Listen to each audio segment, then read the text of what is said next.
Olá, alunos, sejam todos bem-vindos à aula de geometria. Nós vamos dar continuidade à nossa aula sobre polígonos regulares. Lembrando aí que nós, na semana passada, falamos sobre a soma dos ângulos internos e dos ângulos externos e vamos tomar a partir desse ponto, ok? Bom, já que descobrimos a soma dos ângulos internos, vamos descobrir também como achar a medida do ângulo interno, né? É sempre muito importante, ó. Aí vai ser igual a n menos 2 vezes 180 graus dividido por n. Aí quer dizer ângulo interno. O A ele está em maiúsculo aqui e o I maiúsculo não, desculpa, ele está com a letra maior, né, com a letra normal, e o I ele está essa letrinha pequenininha aqui indicando que ele é o índice do A. É o ângulo interno. A de ângulo e de interno. O N, que aparece tanto aqui no numerador quanto no denominador, é o número de lados que o polígono possui, tá? Então, se a gente está trabalhando com um polígono de 3 lados, a gente coloca 3 aqui e 3 aqui.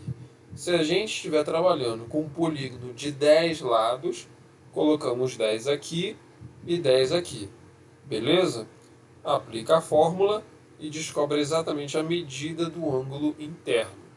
O ângulo externo, que aqui vai ser indicado por A índice E, A de ângulo é de externo, é mais fácil, é só pegar o 360 graus e dividir pelo número de lados que o polígono regular tem. Se você está trabalhando com um polígono de 3 lados, divide por 3. Se estiver trabalhando com um polígono de 10 lados, divide por 10. Inclusive, se você olhar bem, ó, os ângulos, cada ângulo externo de um polígono de 10 lados vai ter exatamente 36 graus.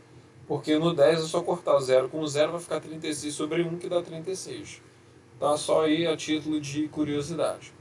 Além desses dois, a gente precisa entender também o que significa um polígono inscrito e um polígono circunscrito em uma circunferência, que é muito utilizado principalmente em provas de colégio técnico, de colégio militar, em bolsas de preparatórios. Quem quiser fazer o ensino médio num colégio que também é curso preparatório, tem aquelas bolsas, aquelas provas, aqueles processos seletivos que são feitos para entrar nesses colégios de elite, para poder você pagar menos ou não pagar nada enquanto estiver estudando lá. E ali você consegue ter um contato melhor com pessoas que estão no mesmo foco que o seu, né, de passar para alguma faculdade ou fazer, seja lá o que for, militar, fazer um militar. Independente de qualquer coisa, também cai muitas questões desse tipo aqui, que são relacionadas a figuras inscritas e circunscritas. Bom, o que é uma figura inscrita? Como o nome diz, ó, se a gente dividir aqui no meio a palavra inscrita, dividindo aqui, ó, de escrita, a palavra in, né, esse verbete aqui, in, quer dizer entrar ou estar dentro. Escrita quer dizer estar escrito ou desenhado. Então, o que é um polígono, uma figura inscrita na circunferência?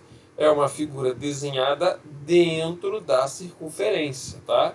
Aqui nós temos um quadrado, ele está desenhado dentro da circunferência.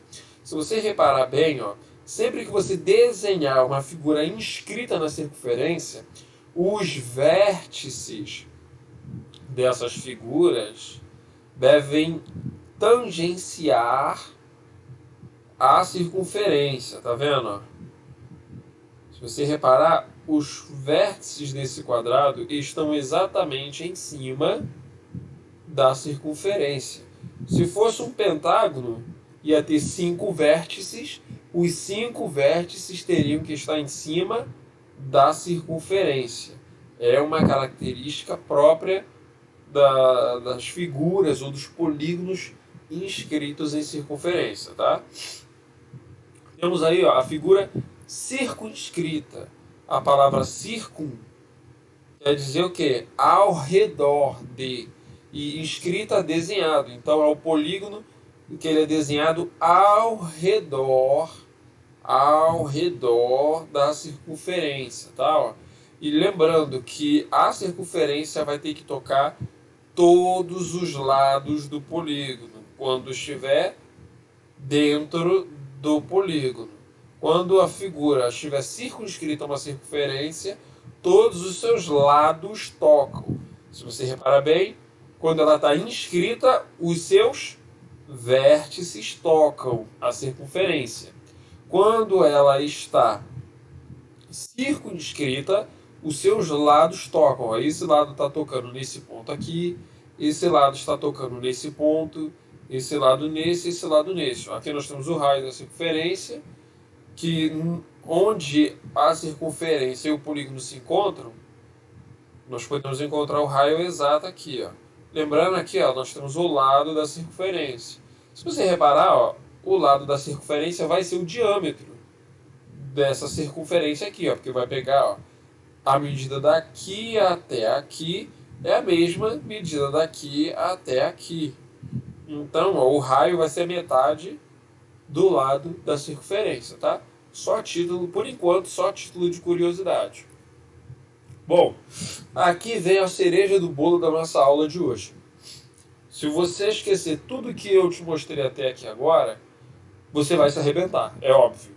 Mas isso aqui, se você não lembrar, vai te arrepender muito mais. É por isso que eu sempre aconselho cada um de vocês, por favor, separem nem que seja um tempinho, sequer semanal, para pegar todas essas aulas que foram dadas, fazer anotações e revisar semanalmente as suas anotações, explicando para você mesmo o que está escrito ali, para poder fixar na sua memória tudo que está sendo trabalhado, ok? Não vai te dar trabalho, você deve demorar uns 10, 15 minutos, 30 no máximo para fazer isso uma vez por semana e vai fazer toda a diferença na sua, no seu desempenho aí durante as provas e no futuro mesmo, tá?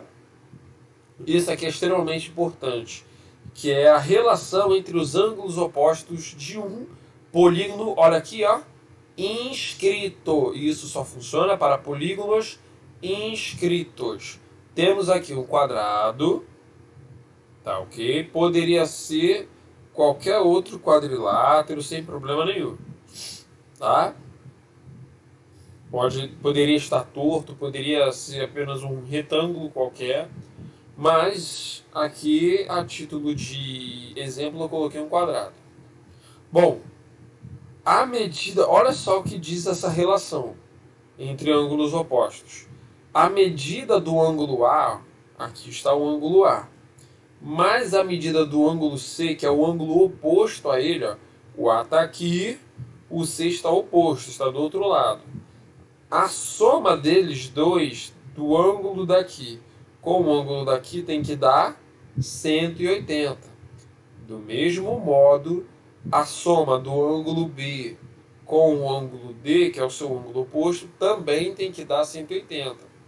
Então, vai cair aí questões para a gente durante as nossas aulas ainda, onde vai aparecer ângulos com valor de x, com valor de y, e vocês vão precisar aplicar essa formulazinha aqui, ó, ou essa daqui.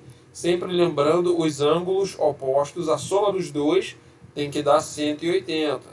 Então, se aparece, vou fazer aqui a título de exemplo, se aparece aqui, ó, esse ângulo e esse ângulo aqui.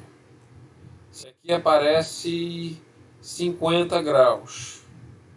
Aí aqui aparece x. Aí eu peço para descobrir o valor de x. Bom, gente, olha aqui, ó. Ângulo D vai ser o x. Ângulo B, 50. 50 graus.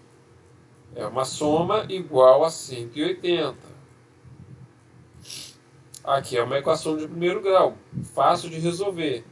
O 50 está somando com o x, passa para o outro lado, subtraindo o 180. Então eu vou ter x igual a 180 menos 50. Então, o valor do x vai ser exatamente 130. Então, esse ângulo aqui, ó, vai ser 130, tá? Só fiz isso a título de exemplo para vocês entenderem mais ou menos como se usaria essa fórmula aí, tá? Fica para a aula de agora os exercícios 7 e 8, que estão na página 258, e o exercício 10, que está na página 260. Tá ok? Vocês têm até o final da aula para me mandarem qualquer dúvida sobre o exercício, qualquer dúvida sobre a aula, podem me procurar no privado ou no grupo. Fiquem à vontade para perguntar, tá ok? Não deixem dúvidas para a data da prova, porque dúvidas se tornam dívidas. E dívidas acabam cobrando um preço muito alto, não apenas na sua nota, mas também no seu conhecimento, no seu desempenho, e no final do ano pode te cobrar mais caro ainda se você não tiver cuidado e responsabilidade, ok? Bom, aqui nós temos o fim da nossa aula. Espero que vocês tenham gostado. Lembrando, dúvidas, basta me procurar. Até a próxima aula.